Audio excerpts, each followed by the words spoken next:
parents and carers, it's Ms. Epstein here from Dilks Academy. I'm Year 2 teachers.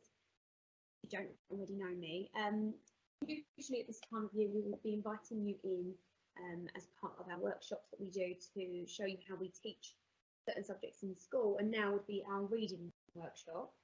Obviously because of the restrictions we are able to do that this year, so instead we put together an online workshop just to let you know what we do in school, how we support your children with reading, and any tips that you guys can do at home to help them as well.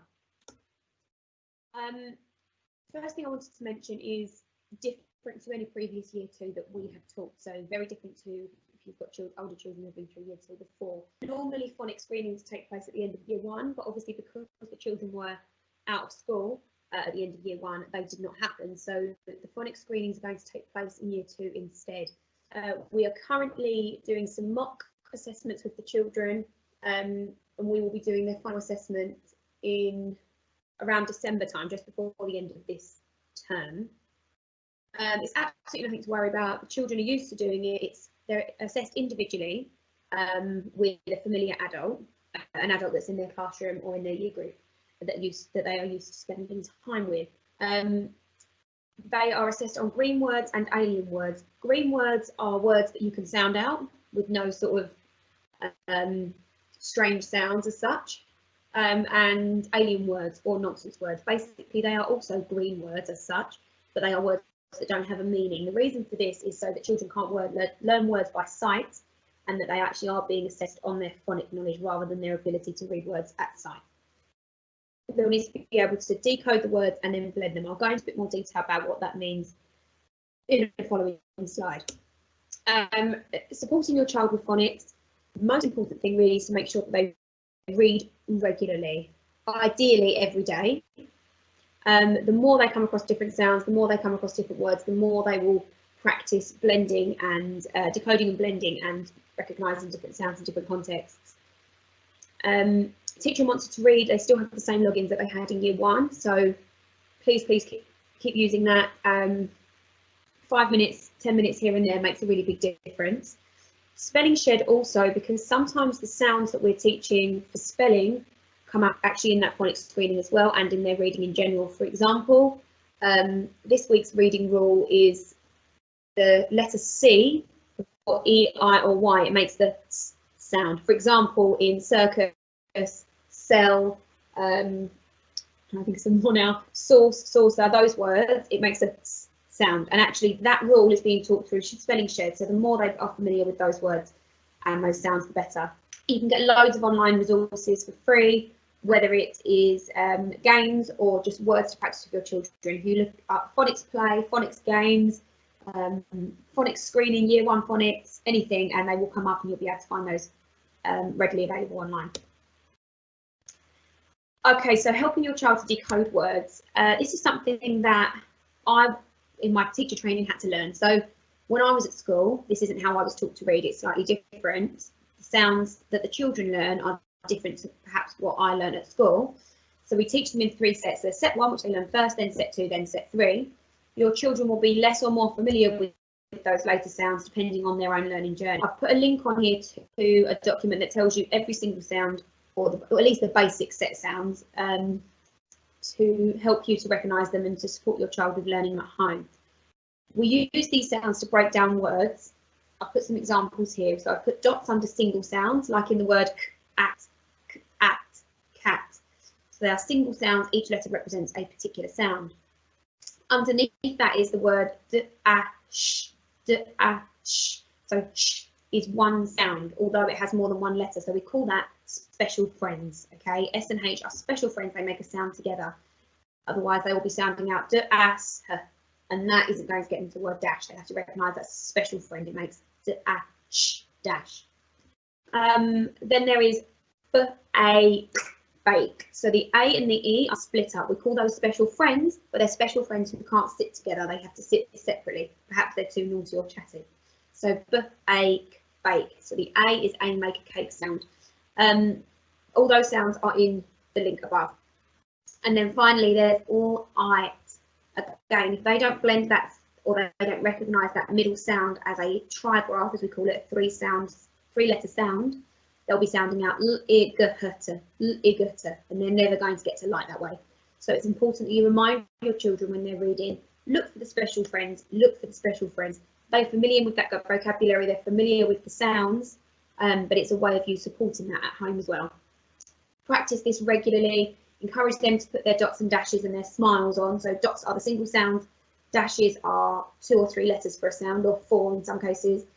And what I call the smiles are like the A and the E when they're separate, but they make a sound together. That can help your children to decode the words more independently. Oh, one other thing I forgot to mention, actually, sorry. When they've decoded, if they're having trouble blending, for example, if they're just saying at,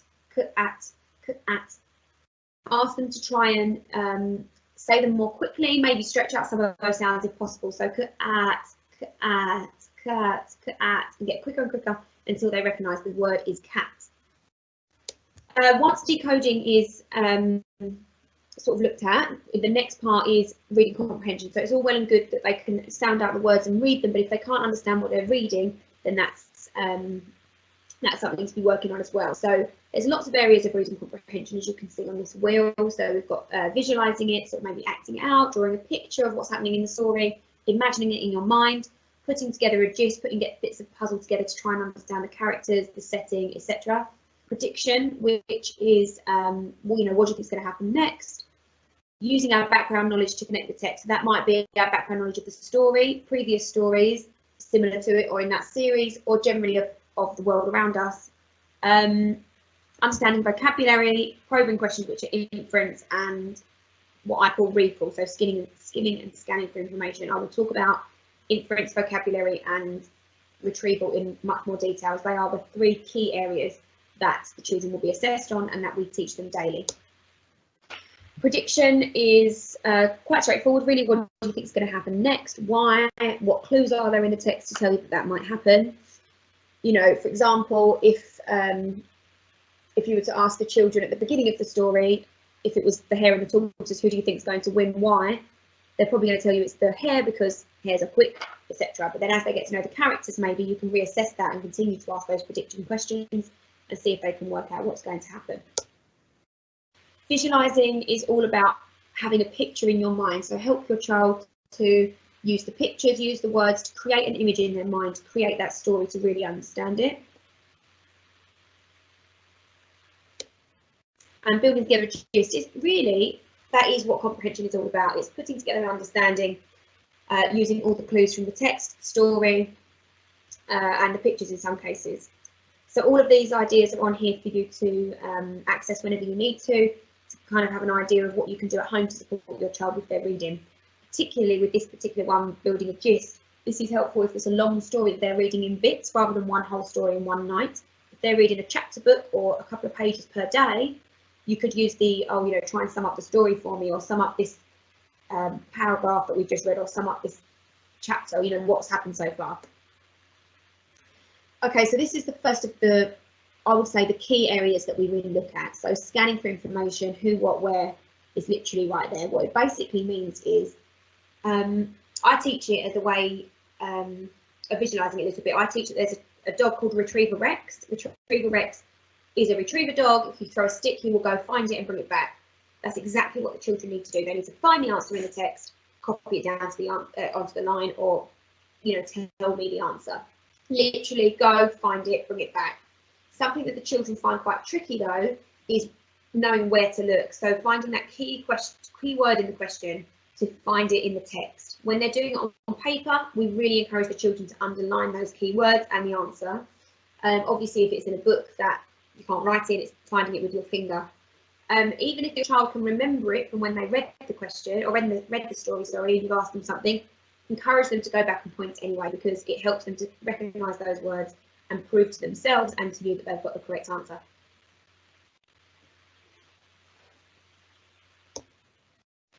Okay, so inference is what I was taught was reading between the lines. It's looking for those clues in the text. So it's not necessarily, the answer is not necessarily on the page. It's about using the clues in the text to come up with a reasonable answer, to kind of surmise an answer, I suppose.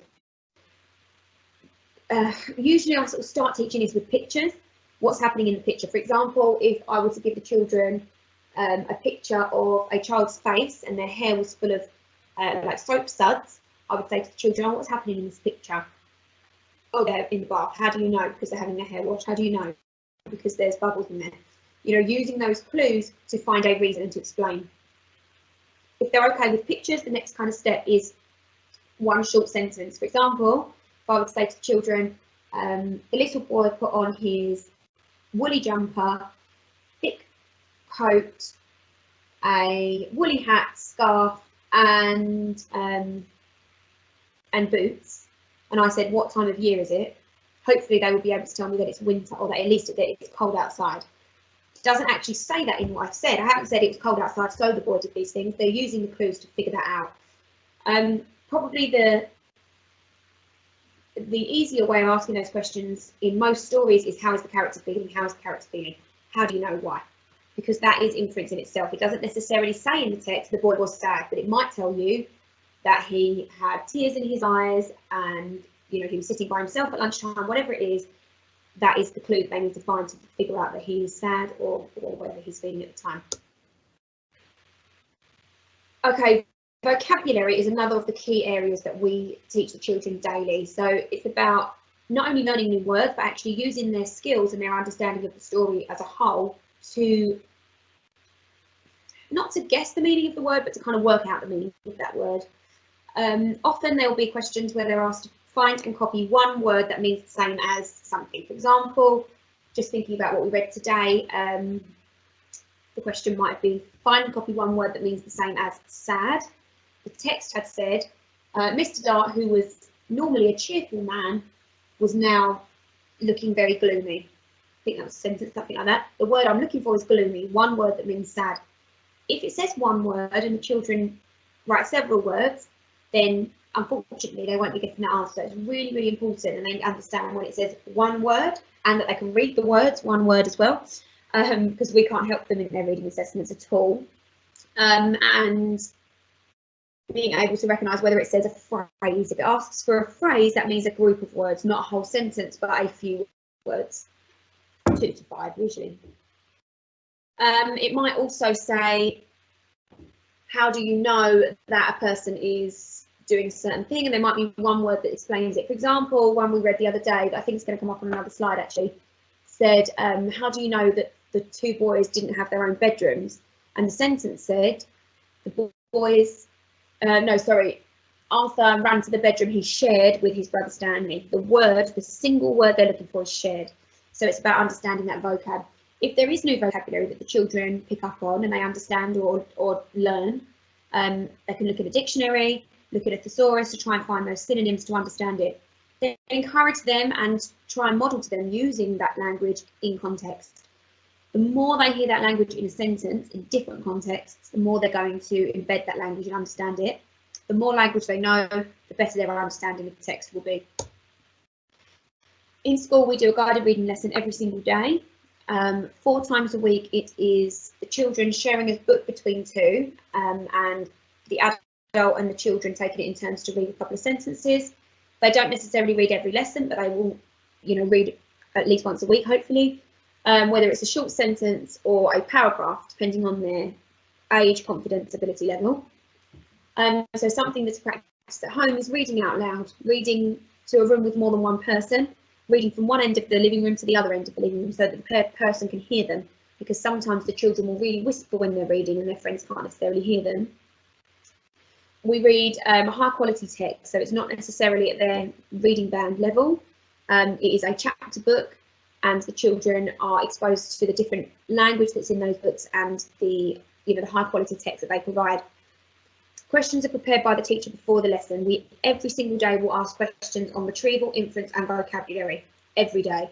We might ask them to sequence the story, we might ask them to predict what happens next, but every day we will always ask retrieval, inference and vocabulary. If that's something that can be echoed in their reading at home, it's only going to have an impact on your children. Retrieval is kind of the first skill to be working on. So until they're really secure on that inference and vocabulary, they might need a little bit of support. But retrieval can be one sentence and then a question, one sentence and then a question, until they're able to build up their stamina slightly. Children are expected to follow with their finger while other people are reading, so myself or another child. So if the words are words that they don't necessarily recognise, they will begin to have exposure to them. So if you're reading to children at home, encourage them to follow along with their finger in the story, and they'll begin to hopefully recognise some of those unfamiliar words. Children are used to being asked about what they've read and what they've heard, so please do that at home. They will probably really enjoy it, and they will be really used to it. So here's an example of a page that we read recently and the questions that I asked from that page. So the story says, breakfast was ready. I will go and wake the boys, Mrs. Lambchop said to her husband, George Lambchop. Just then, their younger son, Arthur, called from the bedroom he shared with his brother Stanley. Hey, come and look, hey! Mr. and Mrs. Lambchop were both very much in favour of politeness. So retrieval is when they find it and tell you the answer. So who is Mrs. Lambchop's husband? Well, it says husband. Mrs. Lambchop said to her husband, George Lambchop. The answer is George. Who is Arthur's brother? So I'm looking for brother. Oh, found brother. There we go. Shared with brother Stanley. The answer is Stanley. So work on finding those key words as well, because the children will just look for the answer, but they have to read the whole page. They need to skim and scan for those key words. Husband, brother. Who is older, Arthur or Stanley? Now, it doesn't say the word older, so I'm going to have to think of something different. In this case, it says their younger son, Arthur, so therefore Stanley is older. Inference, this is reading between the lines. So the question would be, what time of day is it and how do you know? It is morning time because the breakfast is ready and mum is going to wake up the children. It doesn't actually say anywhere in that text that it is the morning. It needs you to use your understanding of the day, understanding that breakfast is in the morning, and understanding of the story. Vocabulary, for example, which word tells you that the two boys don't have their own bedrooms? And as I mentioned earlier, it says that the bedroom he shared with his brother Stanley. The word is shared, so it's one word they need to find. Okay, how is reading assessed in Year 2? Well, as I've mentioned before, they have the phonics screening before the end of the autumn term, and then we have the SATs assessment in May. It consists of 2 papers. The first paper is a sort of a paragraph, short paragraph of text, and then some questions, paragraph, questions, paragraph, questions. In the other paper, there are 2 separate papers. So there is a booklet for the text and a booklet for the questions. The question paper will tell them which page to find the answer on, but the text itself is quite long and quite bulky. So it's about improving children's stamina now, so that when they sit that in May, it's not overwhelming for them. So the more that they're reading and the longer they're reading for, the easier they will cope with that.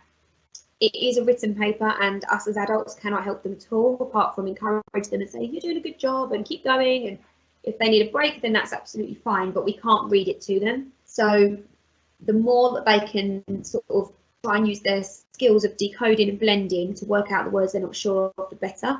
Those common exception words, which are Googleable and we can upload for you as well and send home, the more they can recognise them, those red words that you can't thread, you can't sound out as such, the more they recognise words, the easier it's going to be for them. Building up slowly from now to increase their stamina ready for the end of Year 2 will really put them in good stead to sit this paper quite happily and quite comfortably. We will do a workshop on the SATs assessment nearer the time, but I think it's important to mention it now to help the children to continue to develop that throughout the year. With regards to other resources, obviously reading any book is great, but if you wanted to do reading as well, reading comprehension, which we teach weekly in addition to the guided reading, we are setting that on average every other week for homework, depending on what it is they need to work on that particular week. But as a rule, every other week will be reading comprehension. But there's also loads you can get online for free, and books that you can buy for reading as well to practice. So what do your children need? They need regular and consistent reading. Try to work this into your daily routine, ideally 7 days a week. Make sure the diary is signed. They don't have to read the whole book every day, but as long as they read every single day, it makes a huge difference. We want to encourage a love of reading, so it's not a chore, it's actually a treat to read their book and a treat to choose a book, maybe to go to the library and enjoy a story or enjoy a non-fiction book. So different genres as well, not always stories, not always poems, not always non-fiction, a mixture of those. They need a role model for reading as well. They need someone to show them that actually reading is fun and that reading is for pleasure rather than a job. So if they see you reading, they're more likely to want to pick up a book themselves, even if it's a magazine or a children's newspaper. Anything that they're reading, the better.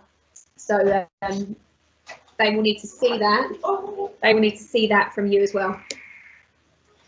Practice decoding with them, practice using those sounds and blending them, just like I showed you in a previous slide, and ask them those questions to ensure that they comprehend what they're reading. So all the questions we've mentioned before, particularly vocabulary, recall and inference.